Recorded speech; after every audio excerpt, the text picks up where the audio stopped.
Want to know the best ways to improve personal hygiene? Then you need to know about the link between personal hygiene and mental health. Bizarrely enough, mental hygiene is almost identical to personal hygiene. Both come down to unconscious actions. The primary cause of bad hygiene habits is unconscious movements, like putting your finger in your mouth. In other words, it's the things you do without thought that lead to bad hygiene. The same is true for mental hygiene. It's our automatic thoughts that make our minds impure. Surprisingly, research suggests meditation may be the best way to improve both personal hygiene and mental health, because it helps us to weed out the unconscious movements that cause bad hygiene. Why you need both a good personal hygiene and mental health? You might remember that guy who asked you out while he had a booger lodge at the end of his nose. Or maybe you actually were that unfortunate booger-laden sap. People with bad hygiene aren't exactly the prom king or queens. But bad body image and a poor social life are minor points compared to some consequences of bad hygiene. I remember when your parents watched you brush your teeth, and how they went on and on about how important it is to develop good hygiene habits. Research shows they were right. There are considerable health problems that come from bad hygiene. Teeth decay because they haven't been properly taken care of. Zits cover the face from a lack of cleanliness.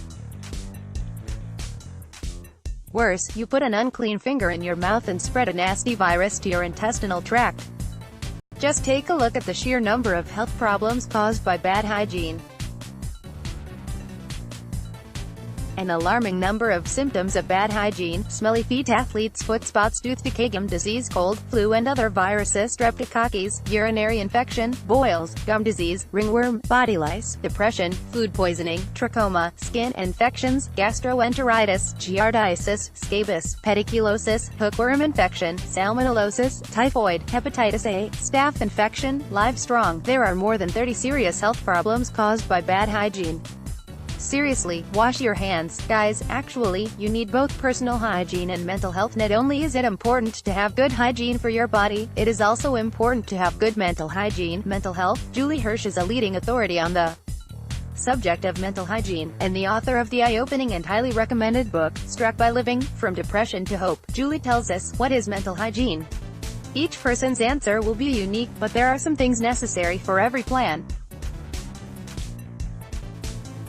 All of us need daily attention to the basics: sleep, nutrition, and exercise. Most of us also need a measure of strong social support, as well as cultivation of purpose, perspective and humor in one's life. Read more. Like physical hygiene, mental hygiene comes down to the basics. The average person washes their hands more than 10 times a day. But your mind is arguably far more important. And for that reason, every time you wash your hands, you should also take a moment to consider your mental hygiene. Here's the thing about personal hygiene and mental health. Turns out there is indeed a weird link between personal hygiene and mental health. We know from meditation and Ayurveda that there is a mind-body connection. The fastest way to a healthy body is to have a healthy mind. If you have bad hygiene either physically or mentally, you can probably blame your mind. One of the primary causes of bad hygiene, both mental and physical, is unconscious movements or thoughts. If you can't stop putting your finger in your mouth, or you can't stop thinking negative thoughts, the reason is entirely psychological.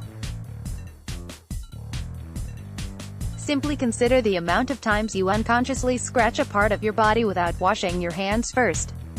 Such movements allow dirt and impurities to enter your body, where they can cause anything from an innocent spot to a virus, or worse. These movements occurred because we make unconscious movements, like scratching and fidgeting. 3. Then there's the sheer amount of times we are oblivious to our surroundings. The other day I was making dinner when I cut into a cauliflower I had bought at Metro. I had used it the day before to make cauliflower rice, and I must have been oblivious to it.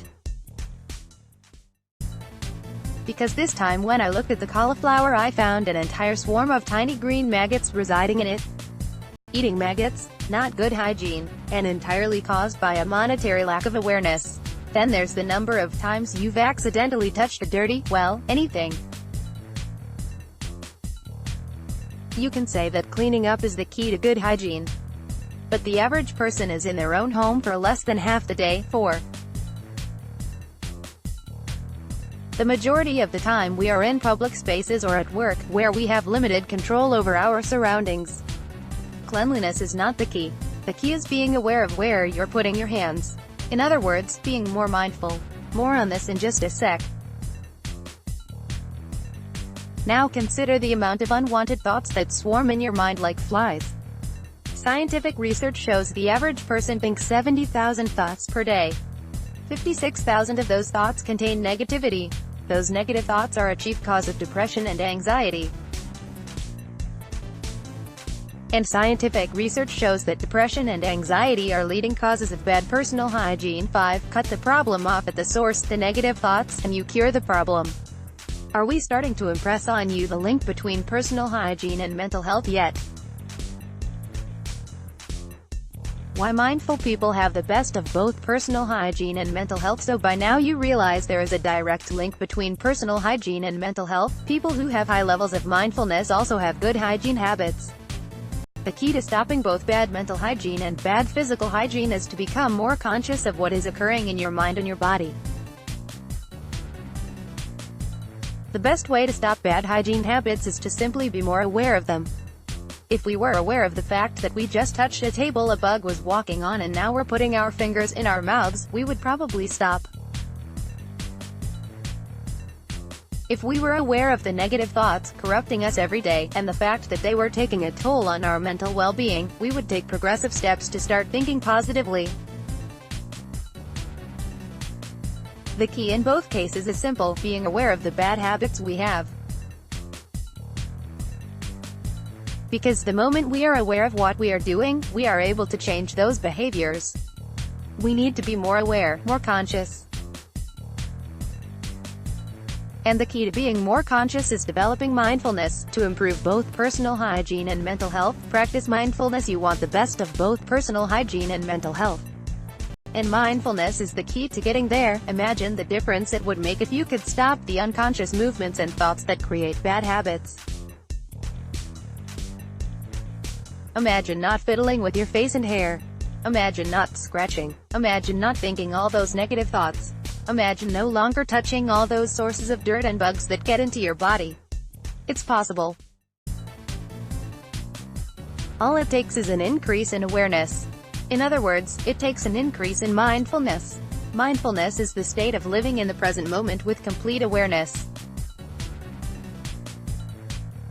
When we are mindful, we are aware of our thoughts, our movements, and our environment. Mindfulness makes us more aware of the sensations in the body. Importantly, we become consciously aware of bodily sensations before we unconsciously act on them. This is huge for hygiene. Normally, we are not aware of an itch until we start scratching it. Before we know it, we are scratching an itch, possibly with dirty hands, and thereby introducing impurities to the body, which can lead to health complications. Mindfulness makes us aware of those bodily sensations before we act on them. And this gives us the power to act in more healthy ways. One good hygiene tip, for instance, is to always wash your hands before touching your face. But if an itch causes you to start scratching unconsciously before you've washed your hands, then you've lost before you're even aware of it. When you are mindful, however, you are aware, and that awareness gives you control of your actions, allowing you to swap bad hygiene habits for good ones. Mindfulness also improves your mental hygiene, so you end up with good personal hygiene and mental health. Interestingly, this works precisely the same as the above. We become aware of your thoughts before they have a negative effect on us. That allows us to be less reactive to thoughts and empower us to change those thoughts. As well as practicing the specific meditation technique called mindfulness, we can also practice mindfulness habits that increase our awareness. These make us more aware, which in turn improves hygiene. Research proves meditation improves both personal hygiene and mental health. Considerable scientific research proves that meditation is an effective natural way of improving hygiene. You may have read about the more than 100 benefits of mindfulness. However, until now no research has linked meditation to improved hygiene. Scientific research proves that meditation leads to better hygiene. One of the leading causes of bad hygiene is depression. Depression causes us to believe that we do not matter, and those feelings demotivate us, making us less likely to take care of ourselves. Another leading cause of bad hygiene is anxiety. Anxiety sufferers make more unconscious movements, such as scratching the body or fidgeting with their hair when they are nervous. These increase the rate at which impurities are transferred to the body. Conversely, confidence and self-love lead to good hygiene habits. When we value ourselves, we are more likely to take care of ourselves. Clinical research proves meditation increases confidence and self-love and reduces anxiety and depression. After reviewing more than 39 studies, it was concluded that loving-kindness meditation, a type of meditation in which we imagine extending love to people, including to ourselves, leads to a decrease in anxiety and depression and an increase in confidence and self-love. Studies suggest that these mental traits lead to an increase in good hygiene habits because they make us value our mind and bodies more. Meditation has also been shown to improve sleep hygiene. Research was conducted in which 49 adults with sleep problems were given either mindfulness training or a traditional